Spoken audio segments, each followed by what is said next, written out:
সকাল বন্ধুরা, kitchen flavour ডালিয়ার পক্ষ থেকে আজকে আবার একটা নতুন রেসিপি নিয়ে চলে এসেছি। আজকের রেসিপি দেখতে হলে তোমরা প্রথম থেকে শেষ পর্যন্ত দেখো আজকে আমি কি রেসিপি বানাবো। এখানে পনির নিয়েছি, পনিরের সাথে একটা আলু সিদ্ধ করে নিয়ে আমি মেখে নিয়েছি পনির মুঠা বানাবো। তার জন্য এখানে টমেটো বাটা, আদা বাটা দিয়েছি, তার মধ্যে গুঁড়ো মশলা দিয়েছি লঙ্কা, ধনে, জিরা, একটু কাশ্মীরি লঙ্কা গুঁড়ো আর হলুদ আর গরম মশলা এই দিয়ে নিয়েছি। ফোড়নে জিরা যাবে। আমি আগে মুঠাগুলো বানিয়ে নিই, তারপর তোমরা দেখো।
আজকে পনির মুঠা কারি কেমন লাগলো? পনিরের মুঠা করলাম, আমরা তো চিতল মাছের মুঠা খাই, পনিরের মুঠা করলাম। কেমন লাগলো? যদি ভালো লেগে থাকে তাহলে লাইক করে দিও, কমেন্টে জানিও। আর আমার চ্যানেলে রান্না দেখতে হলে একটু সাবস্ক্রাইব করে নিও। আমার ফেসবুক ফ্রেন্ডদেরও বলছি তোমরা একটু সাবস্ক্রাইব করে নিও, আমার রান্না দেখো। আর যা যা রান্না দেখবে প্রথম থেকে শেষ পর্যন্ত ভিডিওগুলো দেখবে। সবাই রান্না দেখার জন্য অনুরোধ রইল সবাইকেই। আর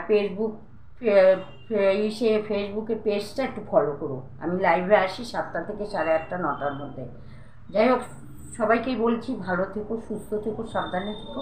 আবার কোনো রেসিপি নিয়ে তোমাদের সাথে আমার সবার সাথে দেখা হবে। আজকের মতো রেসিপি এখানেই শেষ করলাম। আজকের মতো সবাইকে টাটা।